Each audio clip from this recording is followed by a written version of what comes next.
A lot of this isn't going to make sense to you, and I'm sorry about that. I'm just gonna start at the beginning, with the house.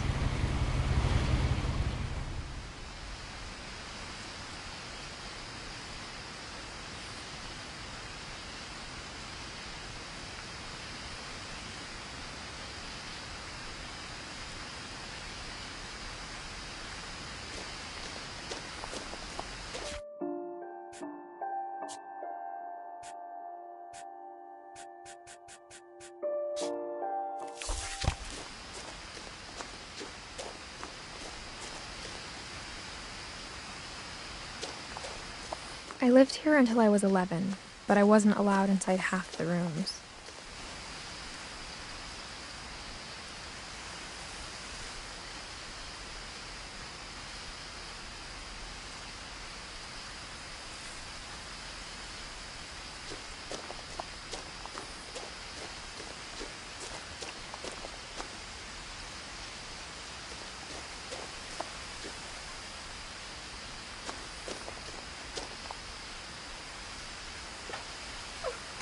Inside the mailbox were bills from 7 years ago, marked urgent, open immediately.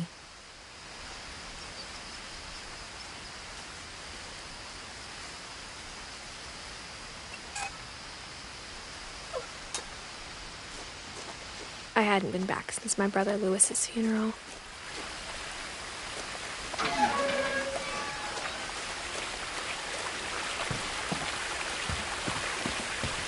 In her will, my mother left me a key, but didn't tell me what it unlocked.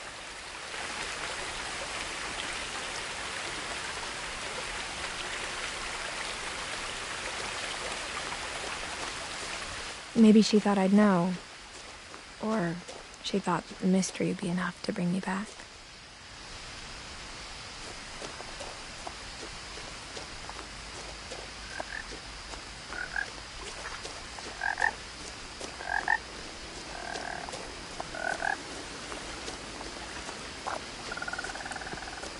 The truth is, even after I inherited the house, I never thought I'd come back to it. But now I had questions about my family that only the house knew the answers to.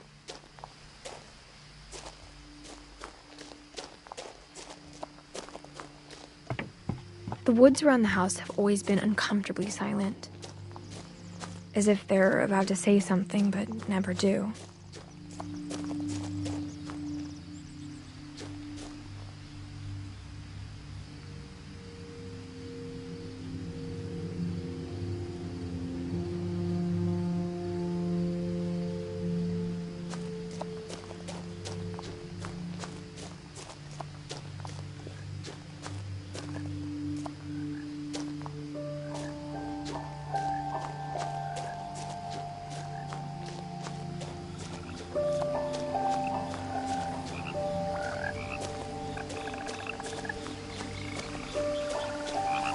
The house was exactly like I remembered it, the way I'd been dreaming about it.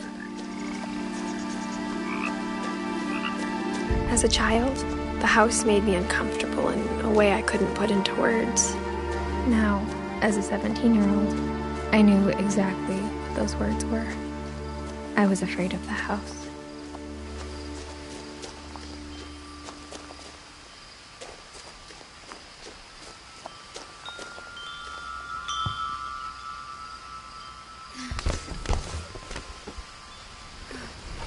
Crawling through the doggy door used to be a lot easier when I was 11.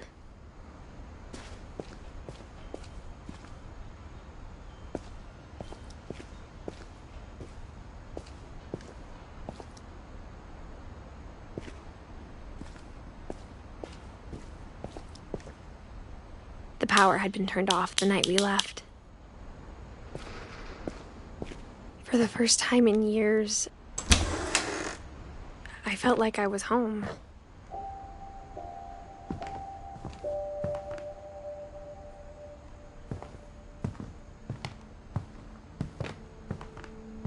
But instead of a family, there were just memories of one. Like how only one restaurant would deliver to our house, so we had Chinese a lot.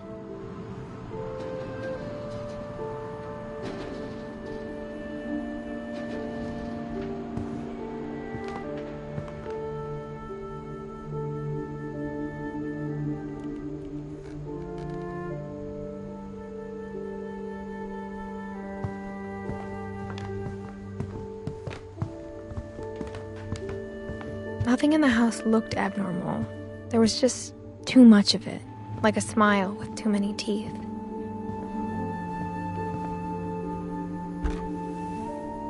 Edie told me once that every Finch who ever lived is buried somewhere in the library.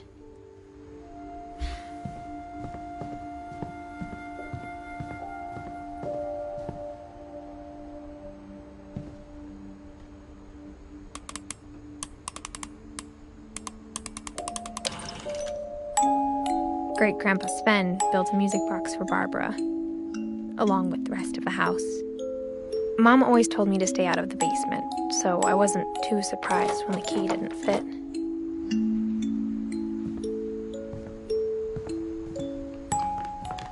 Even the fireplace had a story.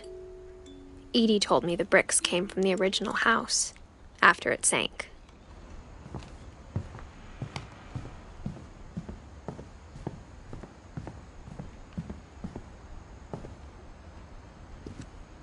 After Milton disappeared, Mom sealed up all the bedrooms. Then Edie retaliated and drilled peepholes.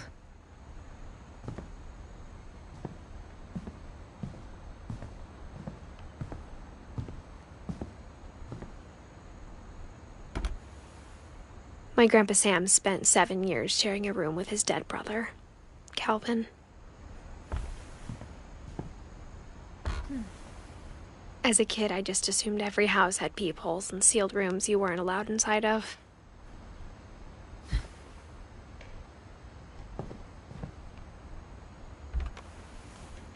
The last time I was in Edith Sr.'s room, I was 10 and she was painting my portrait.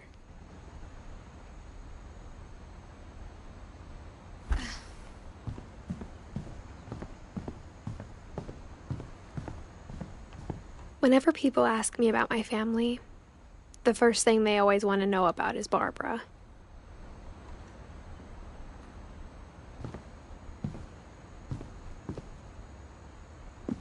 Mom must have locked the third floor stairs on the night we left.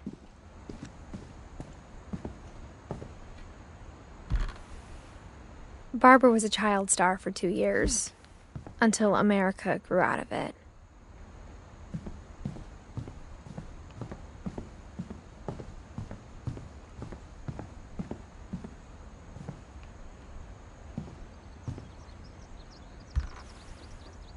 Molly always seemed like a girl I could imagine being friends with, if she hadn't died in 1947.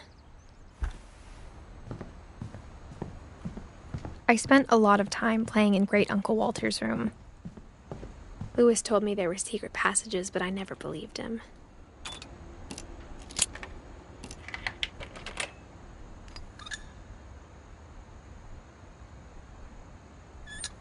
Turns out, my mom was really good at keeping secrets. Now it was time to find out what my mom had been afraid of.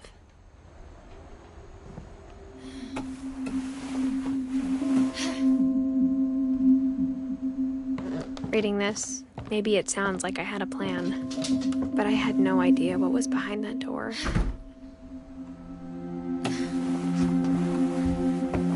Just like I had no idea where all this was gonna lead.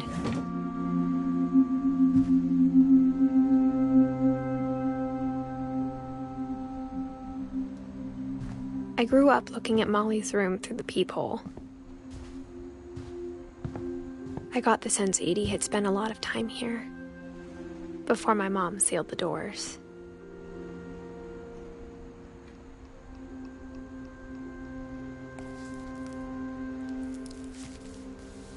December 13th, 1947. Dear Diary, I'll be gone soon, but I wanted to tell somebody about what's gonna happen. It started when Mom sent me to bed without dinner. I woke up and I was starving, so I looked around for something to eat.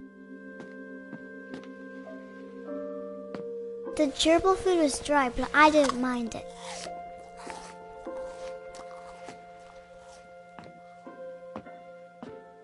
My Halloween candy was all gone.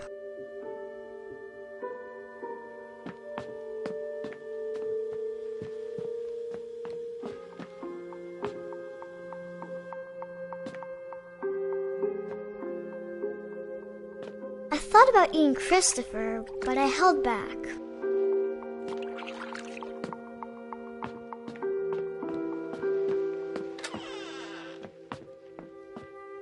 I kept eating and eating.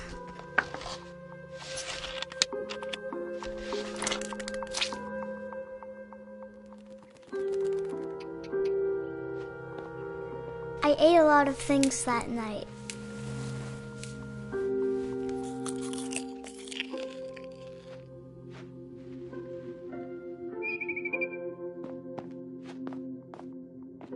Then I heard chirping outside my window.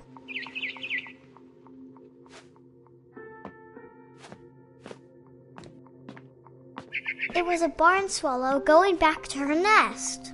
I reached out for her.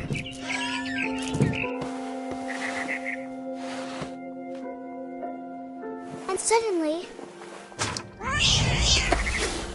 I was a cat. I tried to be quiet, but the bird was really scared.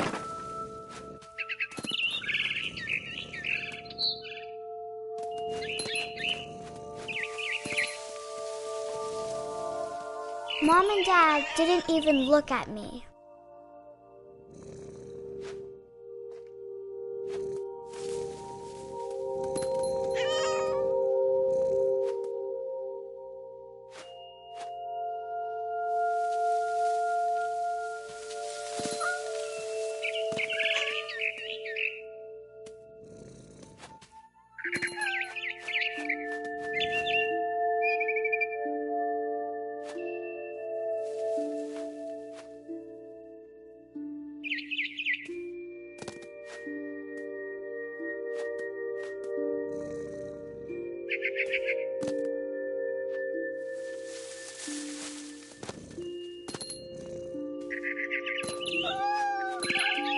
The babies were all gone.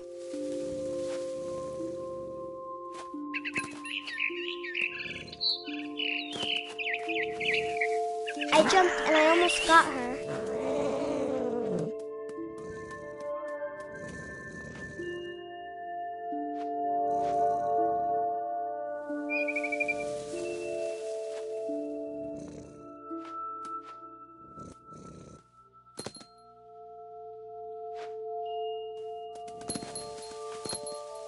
I could tell she was getting really tired. Now I was up in the big tree. I promised Dad I wouldn't climb it anymore. All I cared about was I gobbled her up. And suddenly, I was an owl. First, all I heard was the wind. Then I heard little teeth nibbling in the grass.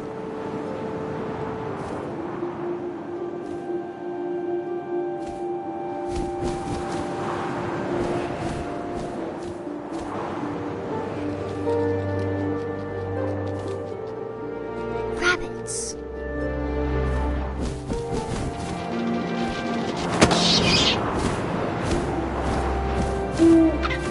I imagined his face looking up and seeing mine through my talons.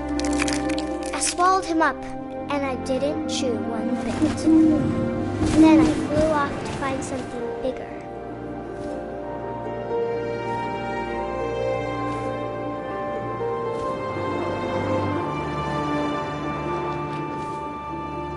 A mama rabbit.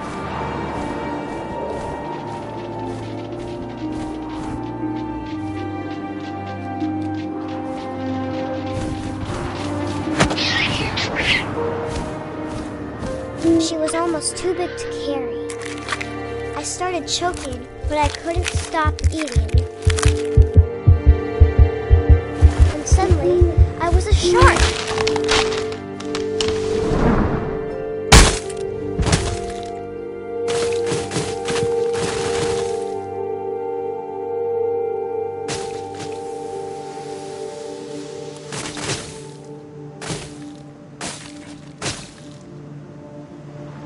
I rolled off a cliff and into the ocean.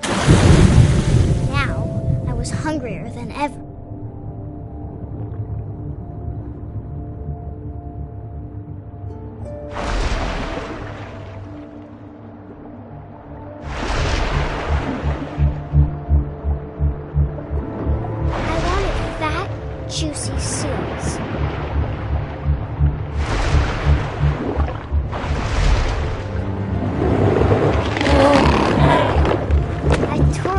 flipper, and it tasted really good.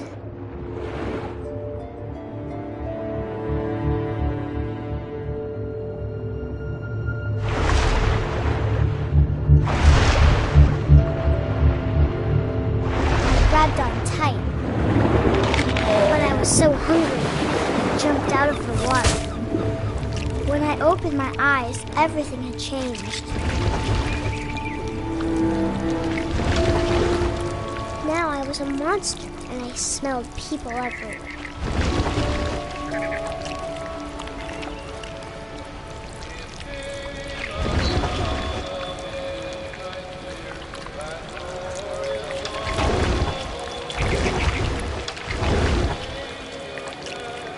I was big, but I moved real quiet.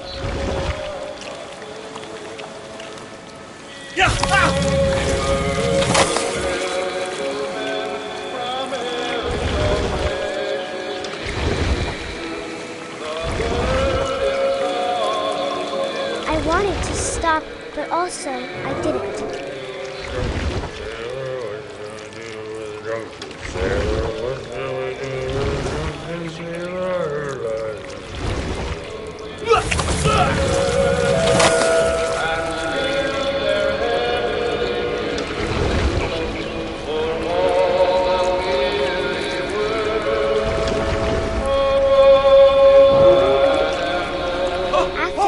Passenger, I was still hungry. And across the water, I smelled something new. Something I had to have, so I swam towards it.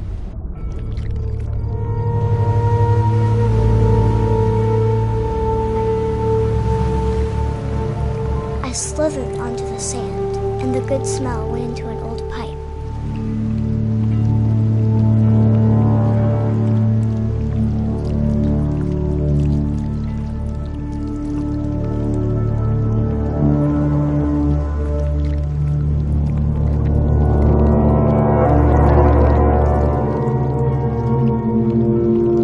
Closer and closer.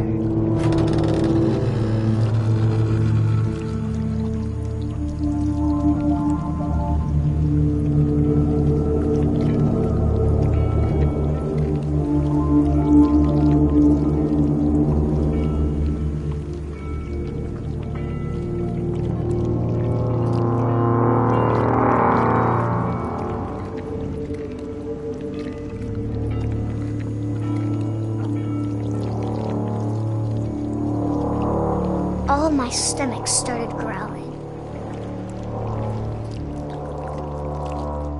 And suddenly, I was me again. I held my breath for a long time, but I couldn't hear anything. I think it's waiting for me to fall asleep. But it's not going to wait much longer. It needs to be, and we both know I will be delicious.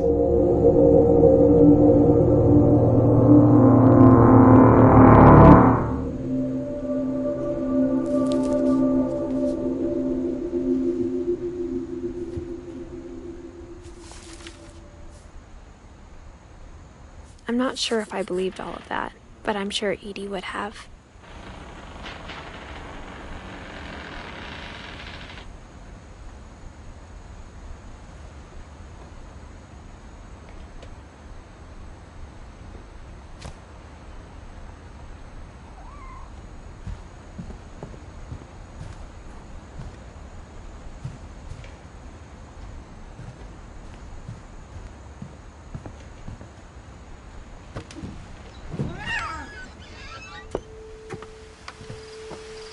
This will be obvious later, but my mom never told me any of these stories. Edie would have, but Mom didn't like bringing up the past. Though, when we adopted a stray kitten, she was the one who named it Molly. I spent a lot of time in Great-Grandma Edie's room. When Edie told people Sven was killed by a dragon, she could also have said he was building a dragon-shaped slide that collapsed. She could have, but she didn't.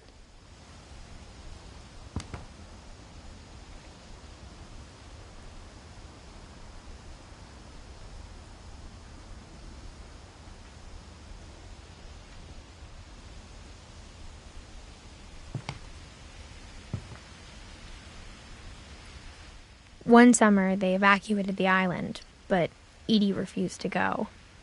For a few weeks, she was a celebrity. I hadn't thought of myself as Edith Jr. for a long, long time. Edie gave a big interview about a mole man living under the Finch house. My mom was furious.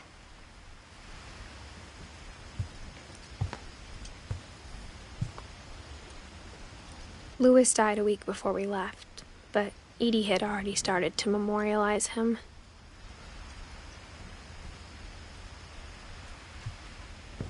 Her room was like a museum.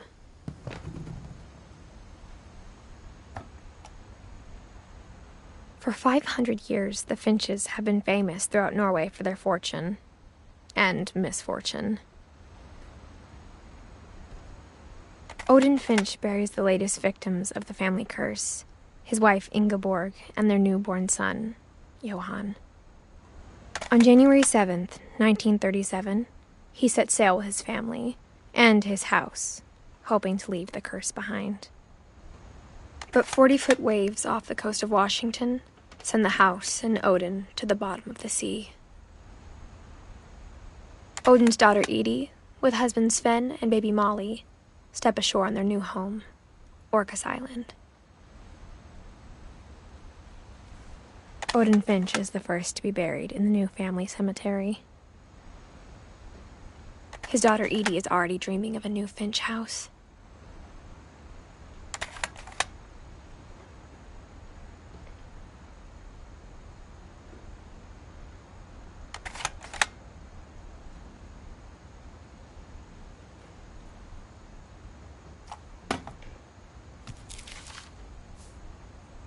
Whatever's wrong with this family, it goes back a long ways.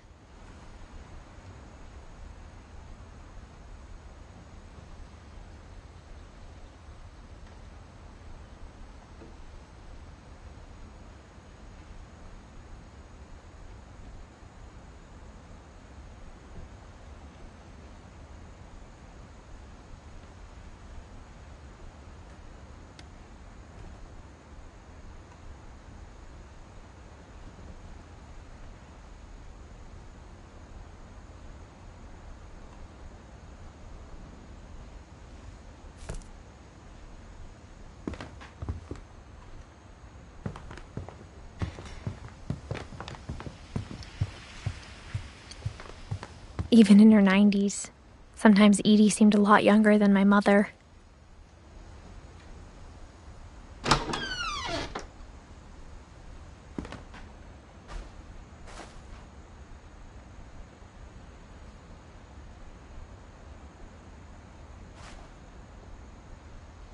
The only trace Grandpa Sam's first wife, Kay, left on the house was the pink bathroom. It was a pretty big trace.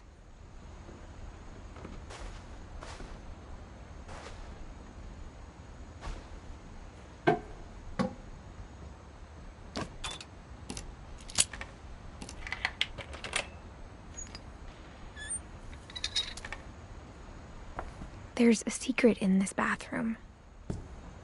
It's in the last place you would look. It isn't in the cupboard. It's hidden in this book.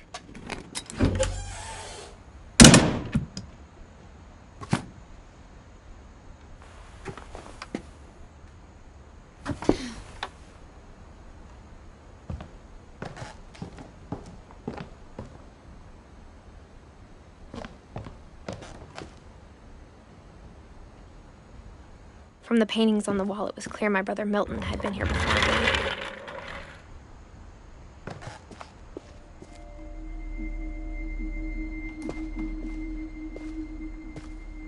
I knew Grandpa Sam had a twin, and that he never talked about him. I guess my grandpa didn't like history any more than my mom did.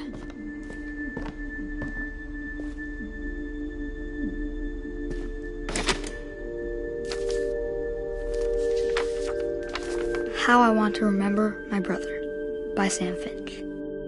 The thing I remember is that when he made up his mind, that was it.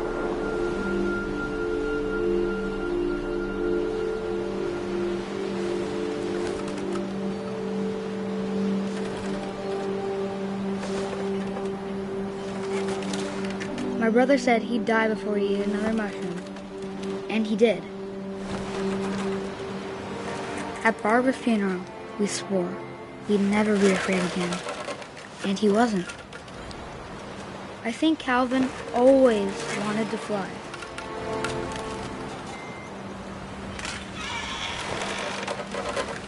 Sam! Calvin! Dinner's ready! Coming! But that day, he finally made up his mind to do it. I told him going around was impossible. Maybe if I hadn't said that. Calvin! I'm not gonna tell you again! Maybe if the wind hadn't picked up. Then maybe he'd still be here. But I doubt it. I think he'd already made up his mind. That's what I want to remember about my brother.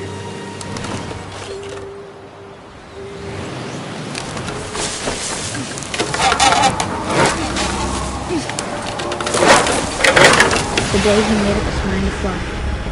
And he did.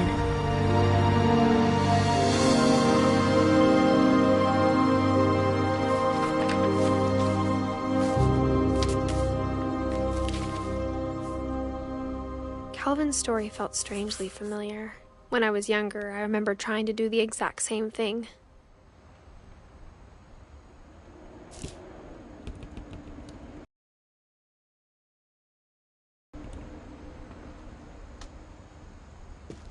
After the funeral, Edie roped off Calvin's half of the room.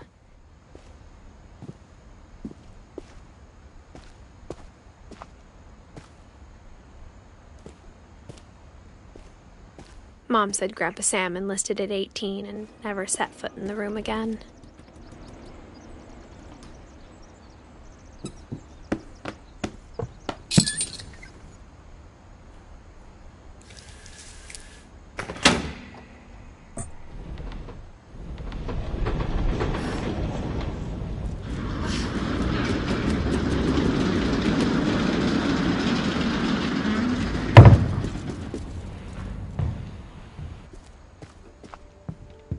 The passages were a pretty tight fit.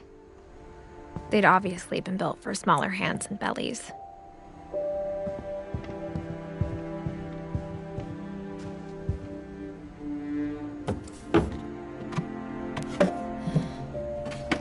Growing up, I always thought of Barbara as a child star.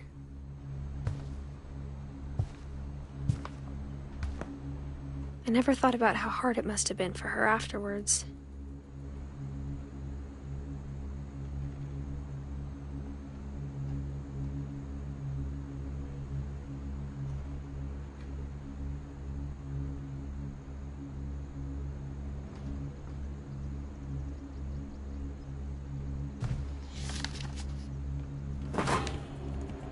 Of all the stories people wrote about Barbara's death, I'm surprised Edie saved this one.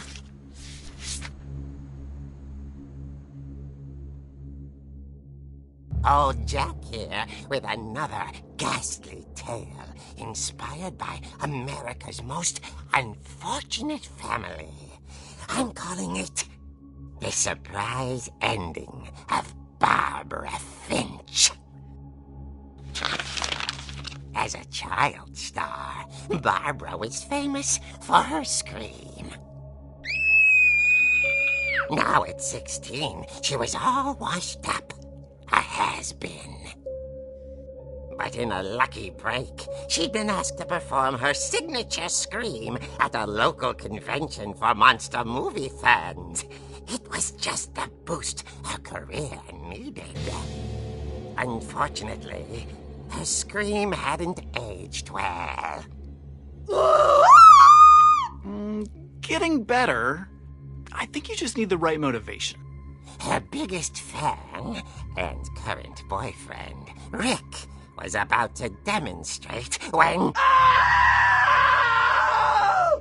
Now that was a great scream. It was Barbara's father, Sven. He'd slipped into a table saw and had to be rushed to the emergency room. So Barbara got stuck babysitting her youngest brother, Walter. Her convention comeback was cancelled. Okay, I'm hearing frustration, but I'm not hearing terror. What if I tried... A gang of hoodlums in Halloween masks have been terrorizing Orcas Island tonight. Police are urging residents to... That came from the basement. You're right! Also, I loved your delivery on that. Why is your basement door locked? Because my dad likes making puzzles and secret passages. There's a key hidden in the music box. The secret is to keep winding and winding until finally the key pops out. Thanks, babe. I'll be back in a sec. 20 minutes later, Rick hadn't returned. So Barbara went to look for him, right on cue.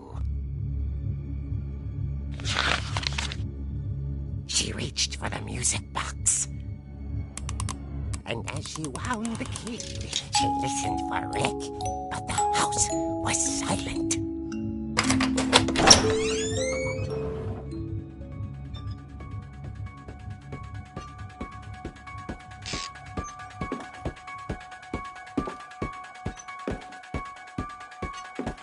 She found Rick's crutch and imagined the worst.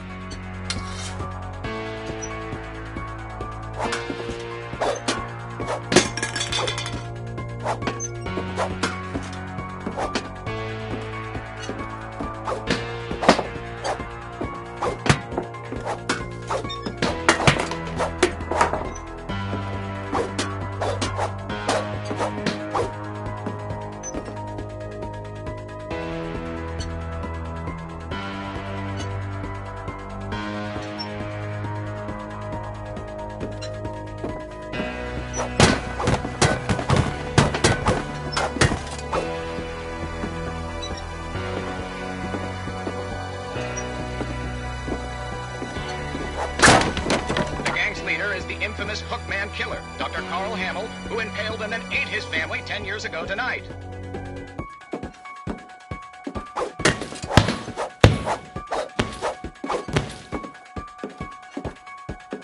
The old fridge rattled and grew still. Oh dear! Oh! Rick? Barb, relax. I was just trying to scare you to help you find your scream. Well, I'm not scared, Rick. I'm furious. Then act furious. All I'm getting from you now is that you're hurt and confused and She threw him out, but she kept a little something to remember him by. Barb, have you seen my other crutch? And she was still holding it when she fell asleep watching the Late Picture Show. Hours later... Barbara! Walter, what's going on up there? Ah! Okay, I'm coming up, but if this is a trick, you're dead, Walter.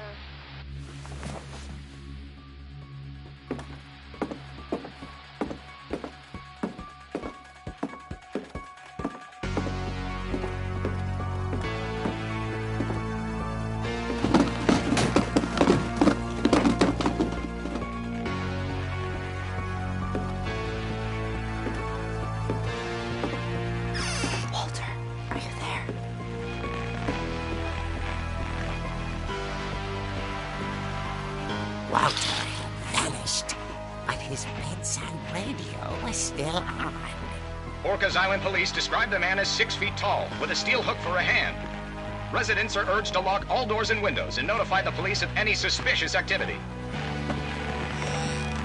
Barbara turned, saw the hook man, and was speechless. He was quite smashing.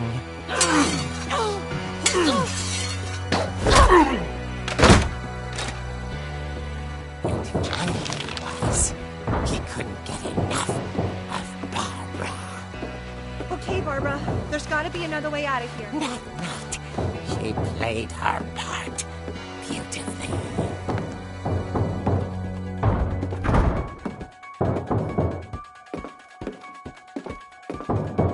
Molly's door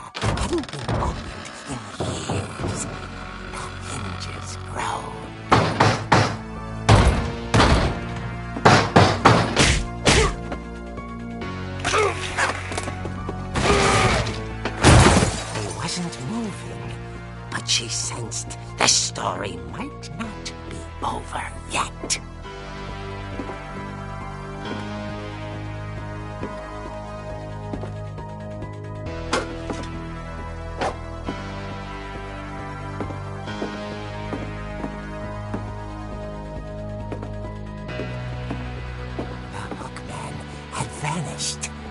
She listened for his breathing, but all she heard was...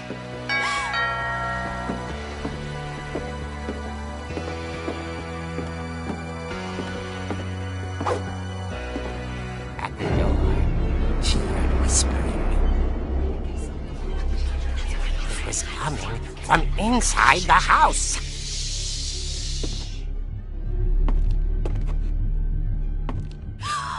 Oh dear.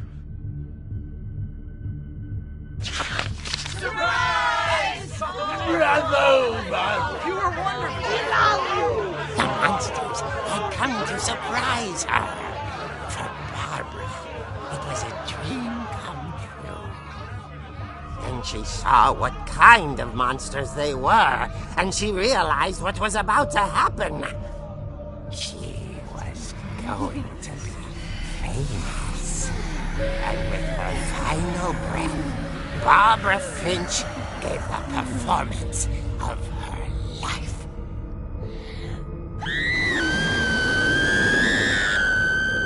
I wasn't there myself, but I hear Barbara was magnificent. Poor girl. She had a taste for stardom. But unfortunately, so did her fans.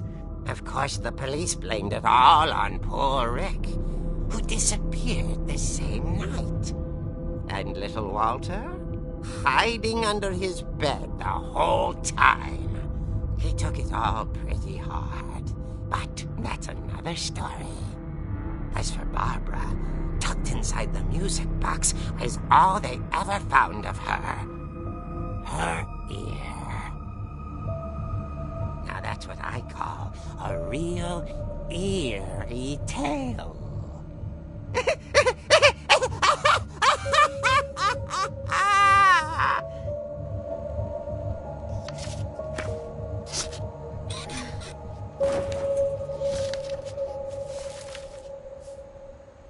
Edie told me all Barbara wanted was to be remembered, as absurd as that comic was. Maybe what Edie saw was a happy ending.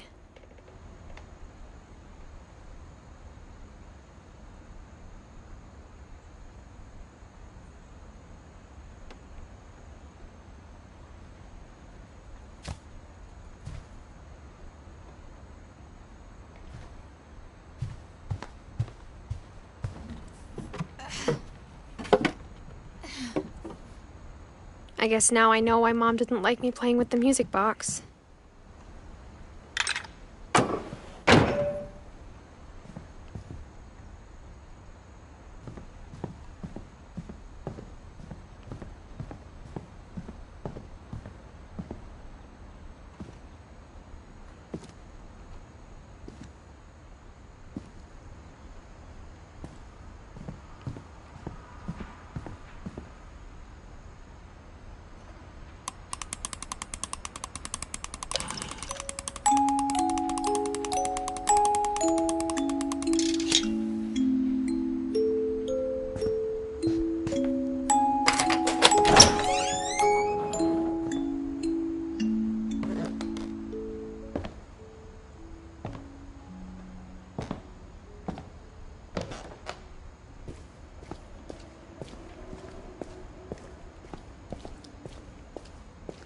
I saw Edie sneak down to the basement once, carrying packages.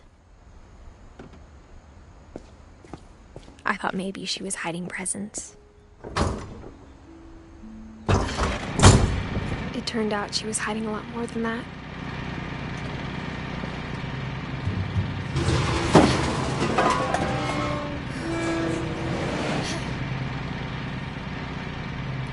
I remember asking Mom once about where Walter had gone. She said after Barbara died, he got as far away as he could. If there's a pattern in all these stories, I think it's that none of us has gotten very far.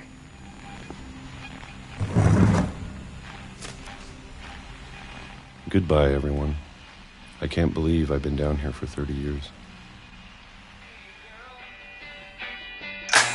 On that first day, after the shaking started, I didn't think I'd survive a week.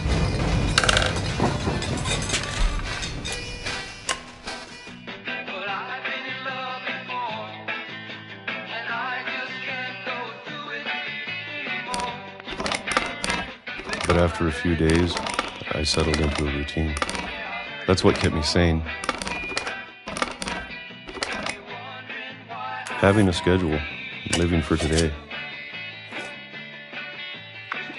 I always expected to be dead tomorrow. But if you wait long enough, you get used to anything.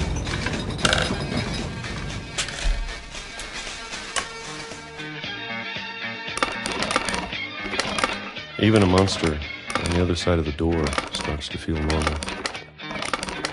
Almost friendly.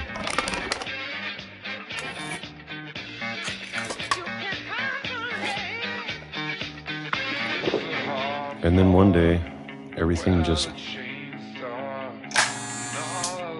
stopped. Whatever that thing was, it was gone. Maybe it got tired of waiting. Or maybe I just got tired of being afraid.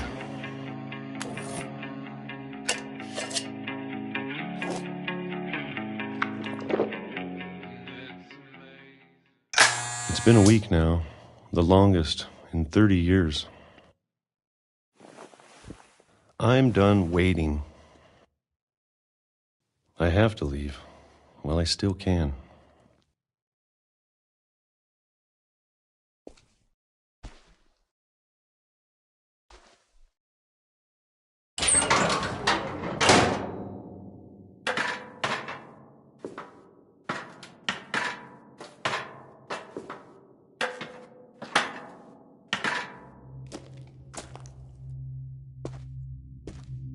I know it's out there, somewhere. Whatever killed Barbara and Molly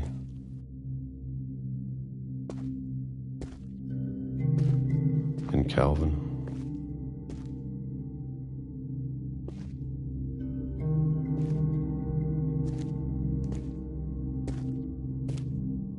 Maybe this is all a mistake. But I need to stop living the same day, even if it kills me.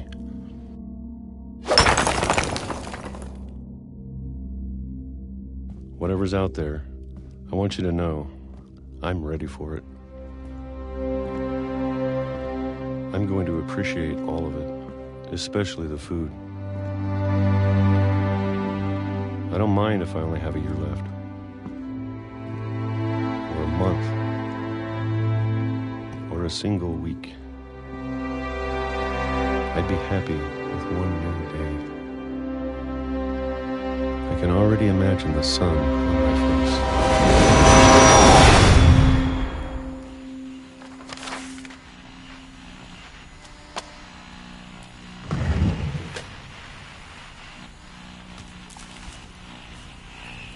Walter died when I was 6. I can't believe my mom never told me he was down here.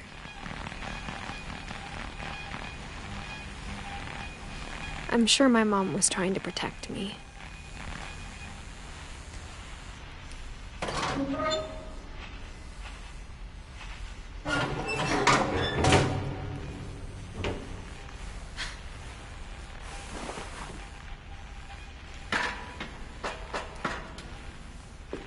Maybe she was afraid I'd end up like Walter. But if she never told me about an uncle under the house, I can only imagine what else she was hiding. I don't want to make the same mistakes she made, trying to bury something that's still alive.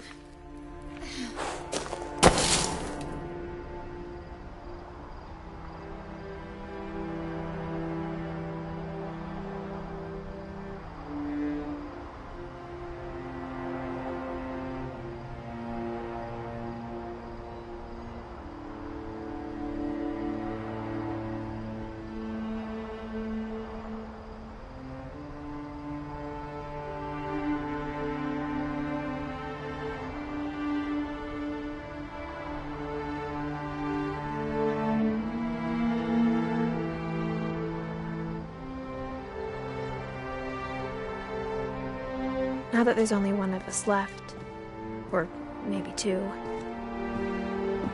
I thought it was time I heard the stories for myself and found out what happened to everyone else. But now I'm worried the stories themselves might be the problem. Maybe we believed so much in a family curse, we made it real.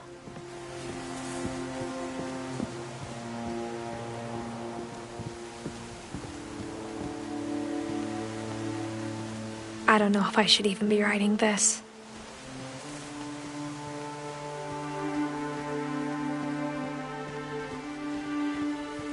Maybe it'd be better if all this just died with me.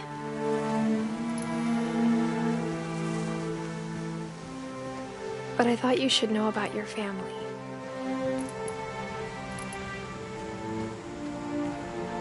And the history you're a part of. Though to be honest, I feel as lost as you probably do right now.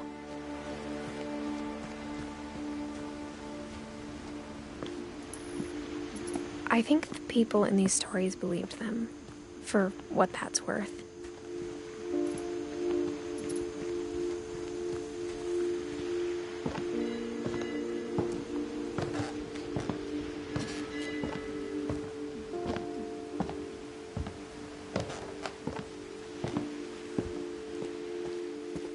And when you look at the house, that history of imagination and stubbornness and madness, any of it seems possible.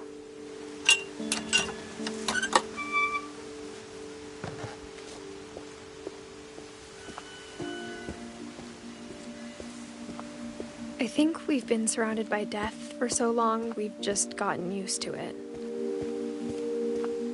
What kind of family finishes building a cemetery before starting the house?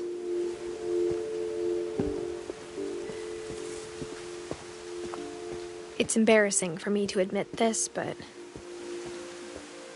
the pet cemetery made me more uncomfortable than the human one. 3 of the gerbils were mine, and 2 had been my fault. Sven built the house, but it was Edie who designed the cemetery.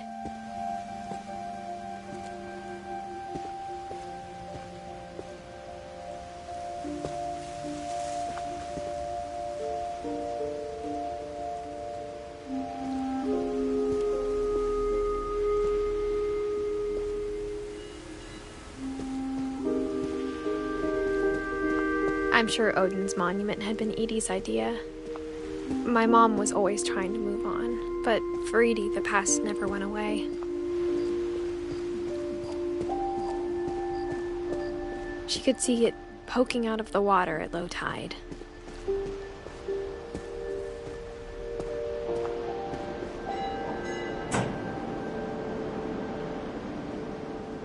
Edie said she dreamed about the old house every night.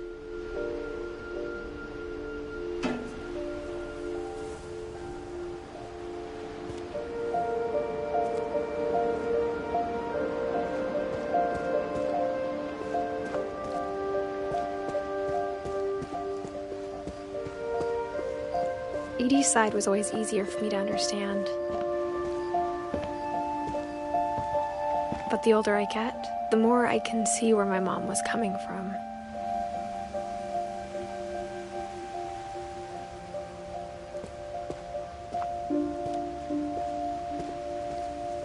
Her dad had been pretty strict, but it wasn't enough to save her brothers. She was just trying to do better. She lost 2 of her brothers, just like I did. I get why she tried so hard to protect us. We never found Milton's body, so my mom insisted we were putting up a monument, not a tombstone.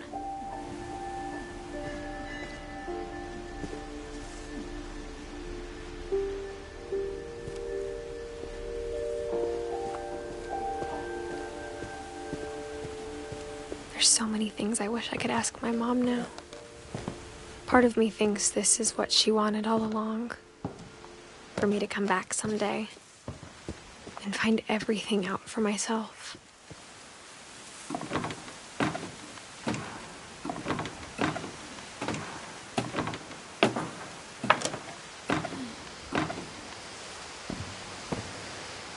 But looking back on it now,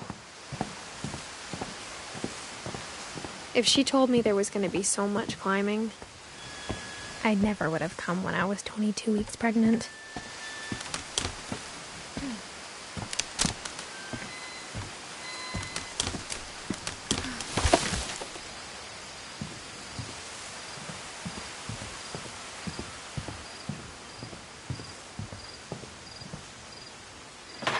I never met Grandpa Sam, but I think he and my mom had a lot in common.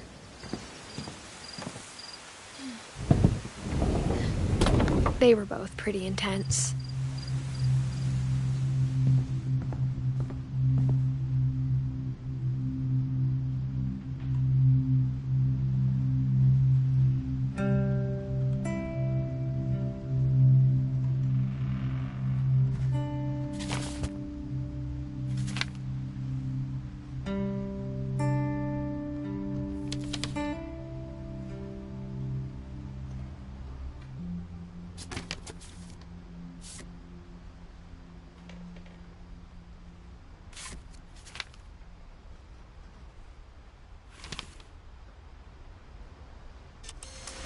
Dawn, I promise, you'll never forget this weekend. Yes, sir. These memories are gonna last a lifetime. Perfect. It's gonna rain the whole weekend, isn't it? I will never forget this weekend, Dad. That's this. Okay, got it. I'm gonna take some pictures, okay? Just be careful. That camera's older than you are.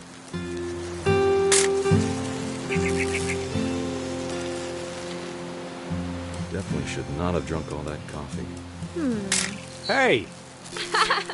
That's a keeper. I'm just saying, I'm not always gonna be here, Dawn. You'll need to remember this stuff, if you want to survive. I'll be fine, Dad. You know who else thought he was gonna be fine? Some guy who died. Dawn, I'm being serious. I know, Dad. You're always serious. Doesn't being out here make you want to chill out? Well, to tell you the truth, I haven't been out here in 20 years.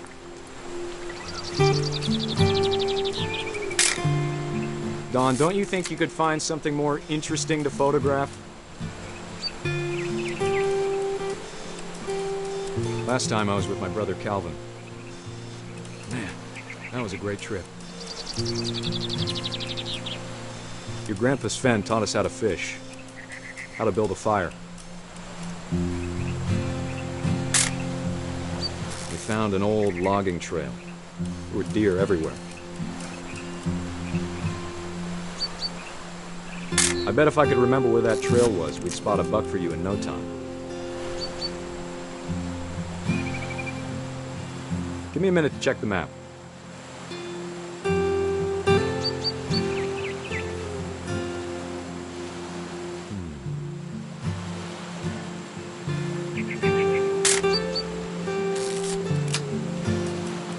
Let's see.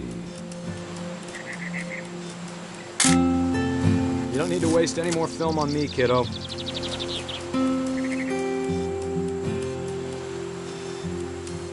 Maybe.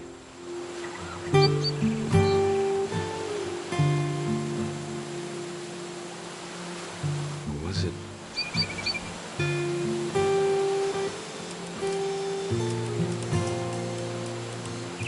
Could have been.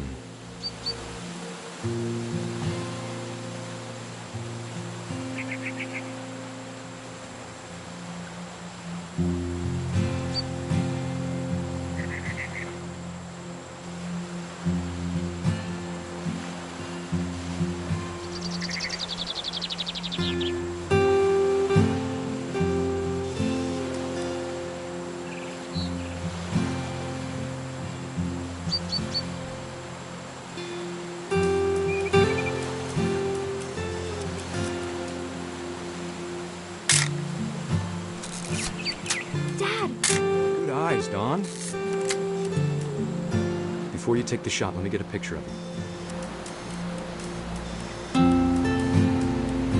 Dad, Let me get behind you.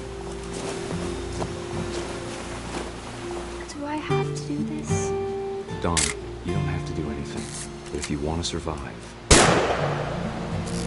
Great shot, Dawn!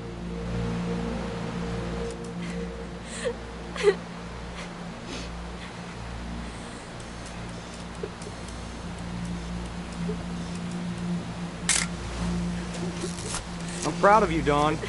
Always remember that, okay? Dad, it's twitching. I think That's it's totally normal, Dawn. Just focus on the camera. Try not to think about— Dad!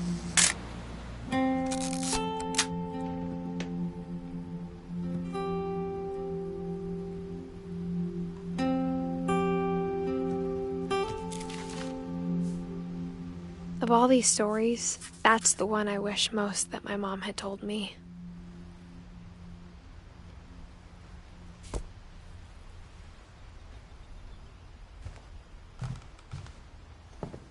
Instead of hiding from death, Sam seemed to go out of his way to meet it.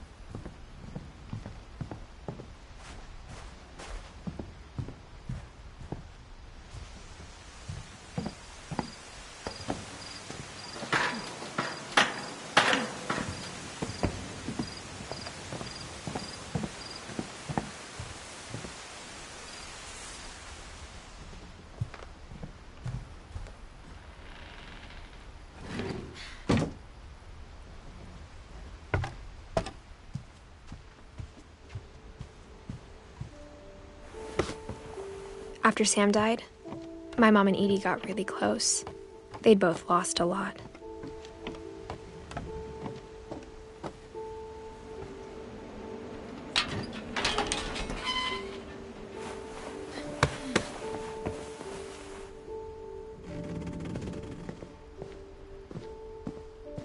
I can't imagine my mom ever writing poetry, and yet... A poem for Gus, who always said the wedding was a bad idea. Our father never hit us kids, at least not very hard, before the day my brother said with teenage disregard that he'd be dead before he'd see a wedding in our yard.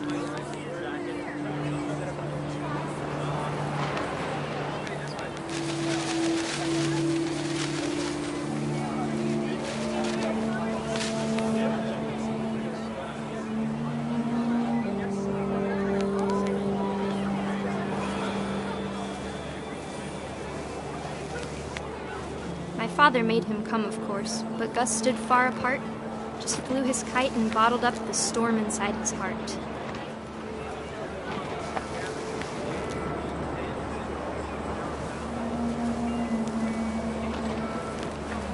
I tried to talk him out of it, but though he'd never met her, "We don't need a stepmom," were the words that I now pronounce you husband and wife.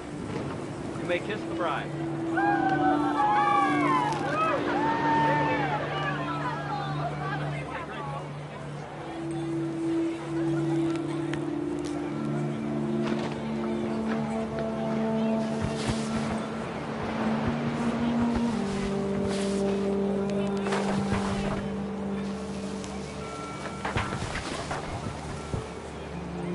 When the time for photos came, Dad ordered him to come here.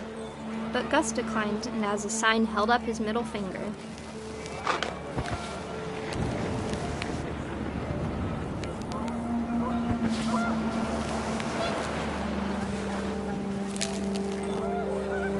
The wind picked up, and panicked geese appeared and quickly went. But all the humans did that day was go inside the tent.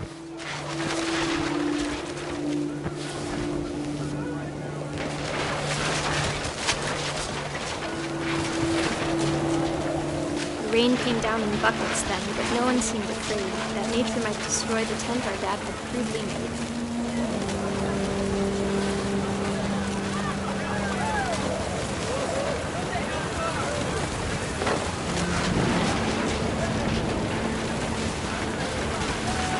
The thunder sounded much too close and full of angry power, but all my father said to this was, "Make the music louder."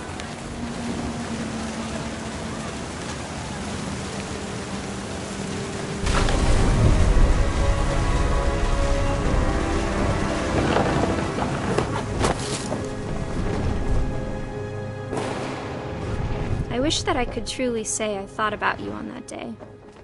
Out there on the beach alone, just you, the wind, the sea, and foam. But I didn't, until we found you.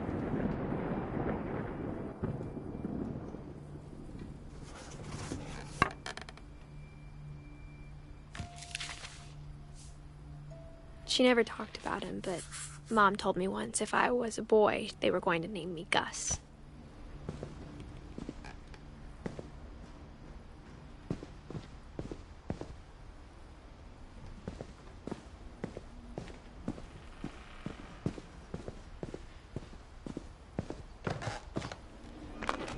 My mom moved up to the loft after her brothers died. At the time, it was as far away as she could get.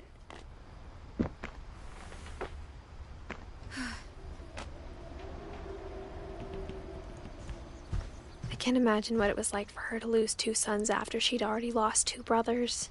She spent a summer building houses in Calcutta, where she met my dad, Sanjay.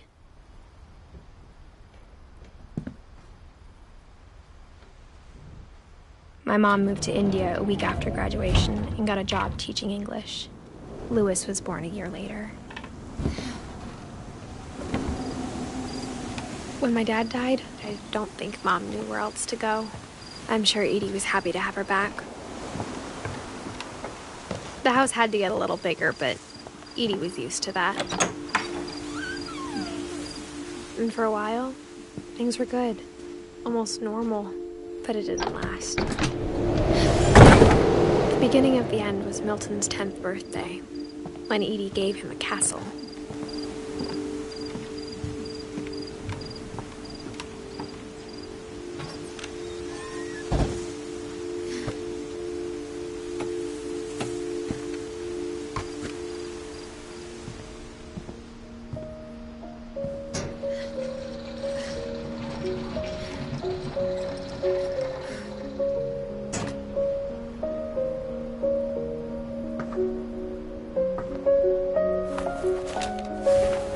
Milton Finch in The Magic Paintbrush.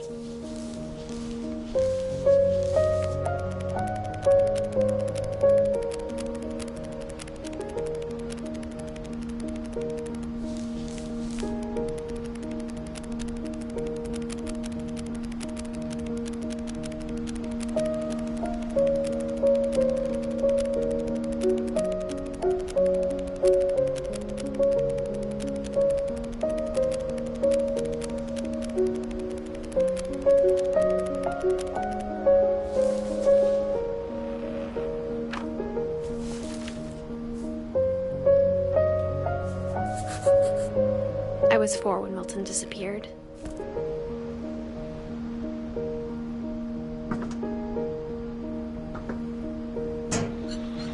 Mom spent months searching for my brother. Then she sealed the doors.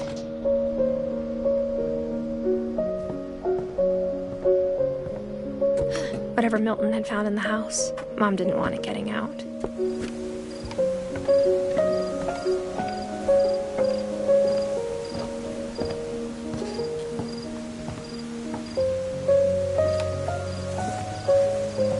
Mom definitely blamed Edie, but I think Louis blamed himself. After he graduated, he just spent more and more time in his room, until Mom got him a job at the cannery.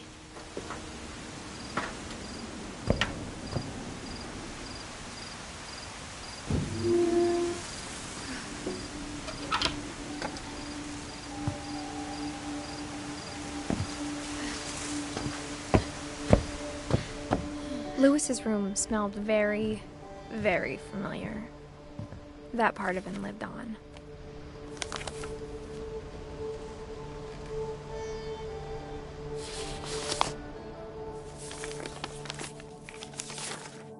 Dear Mrs. Finch, as Louis's psychiatrist, I can understand your desire for an explanation. As I see it, the trouble began in January, shortly after we convinced your son to seek treatment for substance abuse. Newly sober, I believe Louis first noticed the monotony of his daily life.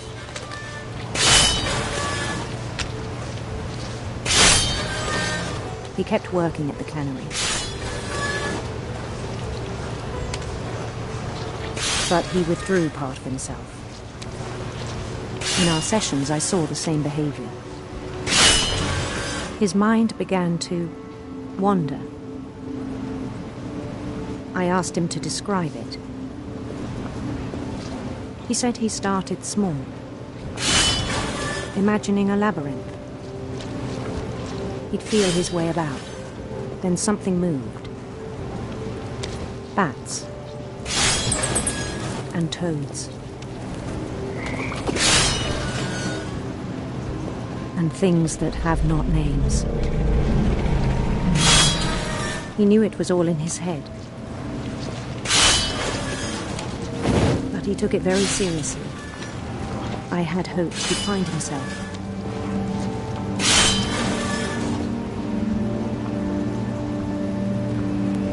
But he found something more. I worried about him then. Daydreaming at the cannery. I spoke with his boss. But he said Louis had become a model employee. Methodical, tireless, focused. Like a whole new Louis. So I let him go on.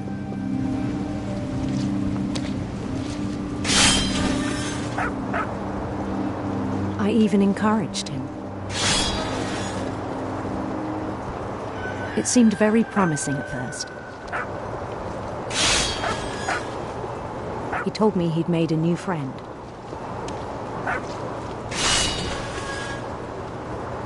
On the edge of a city he named Louis Topia. He built the city up slowly, brick by brick. Then he made musicians.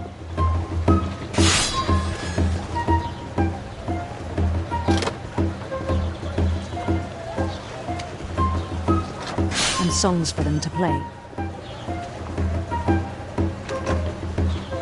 He talked about starting a band. And he was always humming something. Every day his imagination grew stronger.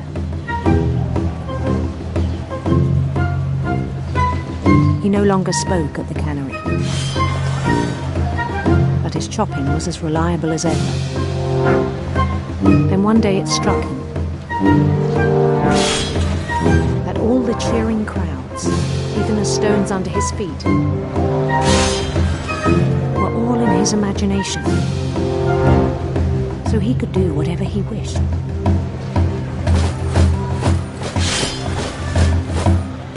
He held an election for mayor. And he won. They begged him to stay, but his mind was already wandering. It became a game for him.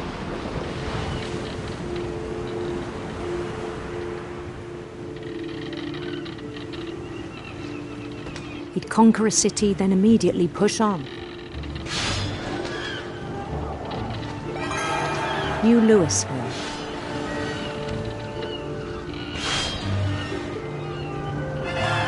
St. Louis. He started drifting away from our reality.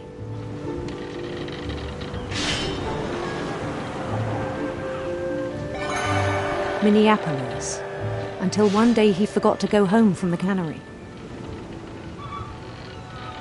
Even as his mother pleaded with him, part of Louis kept sailing on.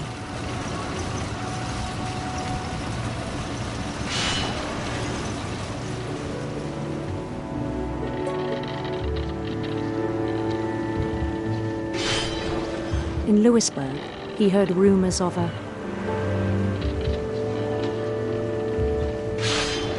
handsome queen.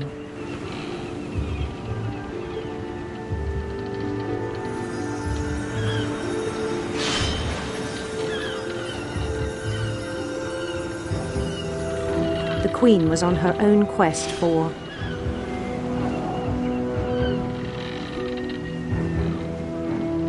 radiant rainbows.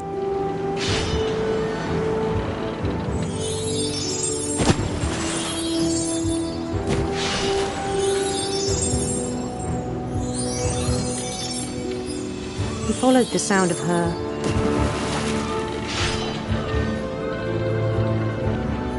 electric sitar.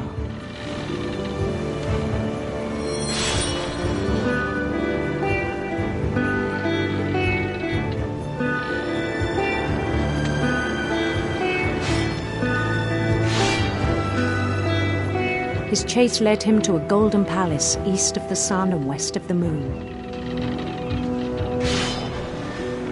Even then, his logic remained sound. He knew the world was all in his imagination.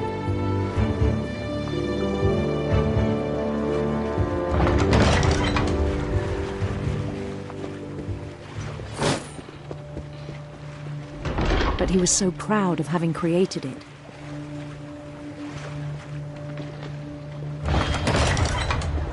In his own eyes, he'd become something greater than a king.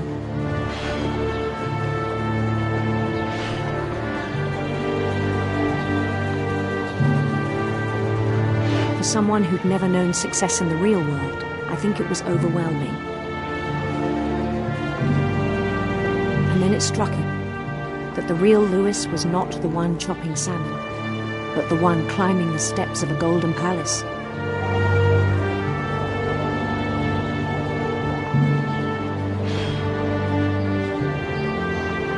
My imagination is as real as my body, he told me. It was hard to argue with him.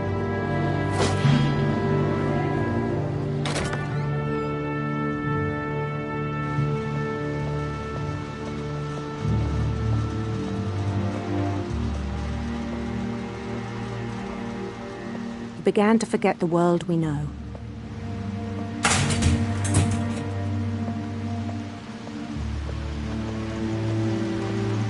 I think it pained him to remember Louis, the cannery worker.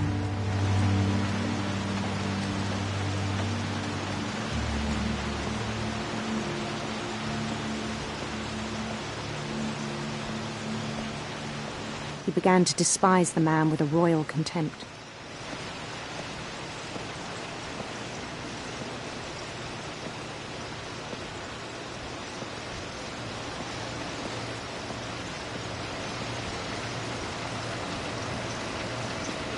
I still thought I could save him.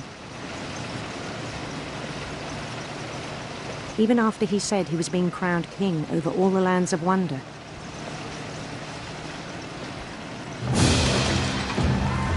The palace would be packed with his companions.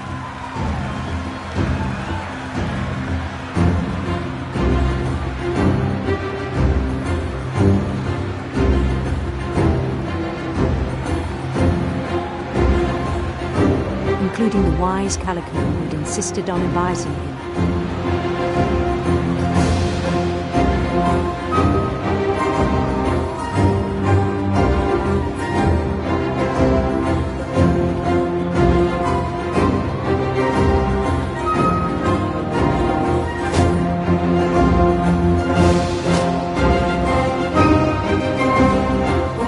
His queen waited, holding his crown.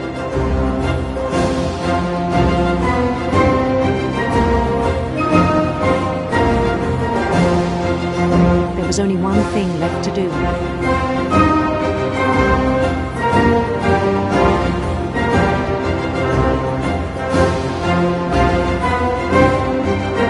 Bend down his head.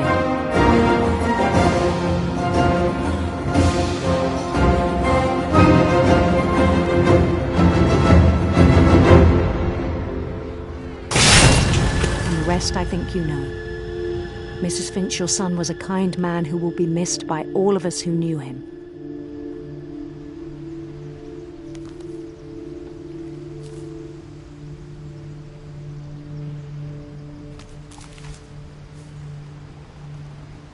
My brother was really cool.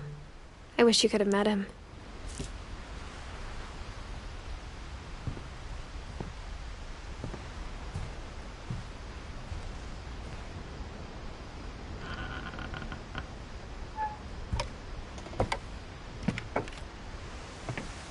On the way back from Louis's funeral, my mom told me to start packing. She waited until the day before we left to tell Edie. I'm not sure if she wanted to make it easier or harder. I wish we'd stayed. But I understand why we left.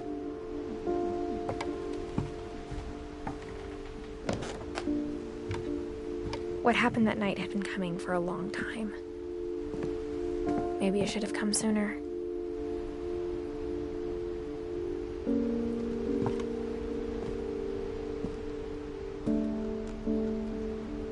But it had to end one way or another. All that's left now is to tell you about that last night.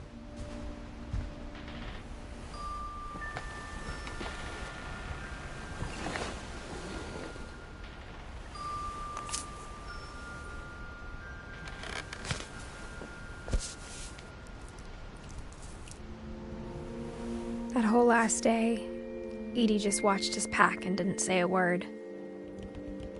Until supper, when she raised her glass and said, "To our final night together, and all our final nights apart." Grandma, you know what I said about alcohol. Some of your medications are very Edith, specific. I left a present for you in the hallway. Why don't you go open it? The grown-ups have to argue now. I'm sorry, you're right. We're all leaving tomorrow. Let's just enjoy our last... I'm not leaving. Edith, you're excused.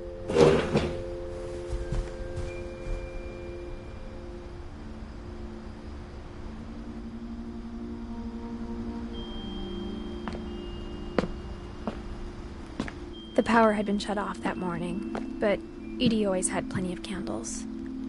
When my mom sealed the library, I don't think she knew about the other entrance. Or that Edie had a key to it.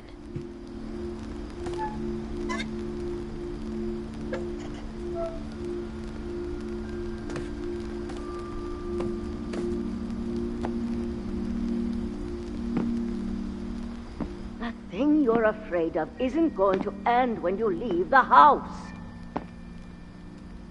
Edith has a right to know these stories. My children are dead because of your stories.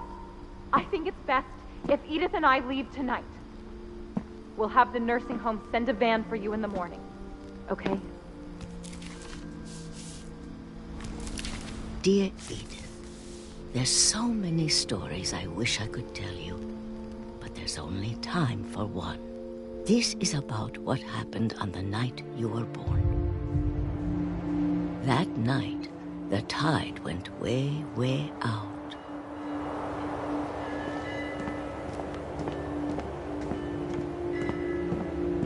It was the first and last time I ever saw the old house aground.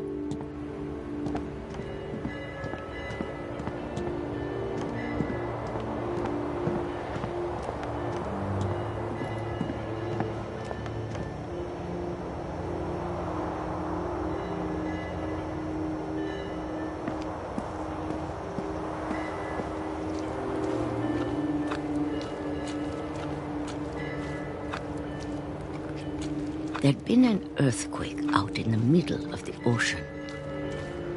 They called it the lowest tide in 1,000 years. God, it smelled awful. You know, I've seen that house every day of my life. But I never thought I'd go back to it. When the fog rolled in, I lost my way.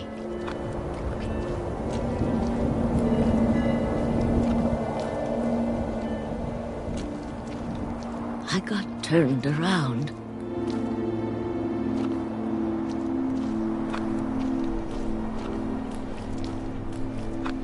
I started seeing things.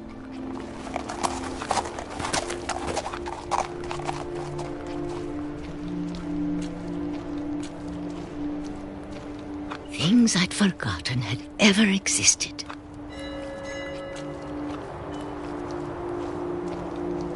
But when I saw them, they felt like old friends. That night, a lot of things came back to me. Or maybe I came back to them.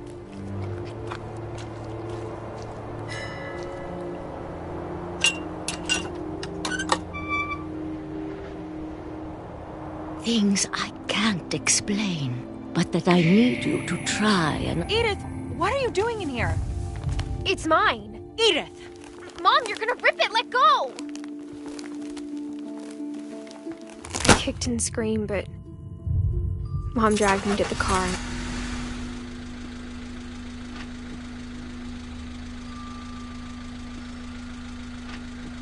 I never saw Great-Grandma Edie again. The next morning, the band came to pick her up, but she was already gone. After that, we moved around a lot.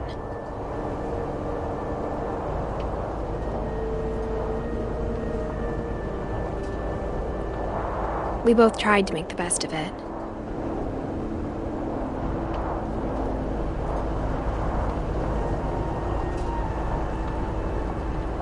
A few years went by.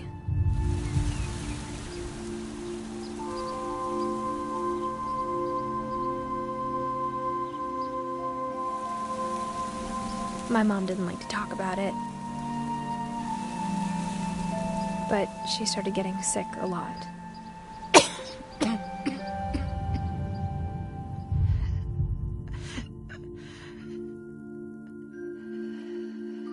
She got better for a while, and then she didn't. And then I was alone. The last Finch left alive.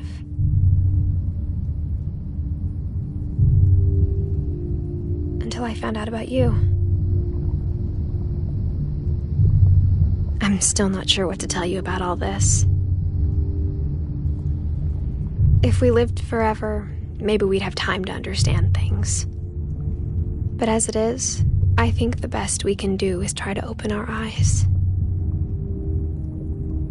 And appreciate how strange and brief all of this is. This journal was supposed to be for you. But now I hope you'll never see it. I just want to meet you and tell you all these stories myself. But I guess if you're reading this now, things didn't work out that way.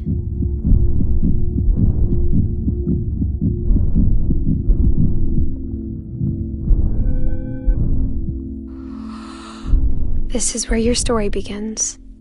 I'm sorry I won't be there to see it.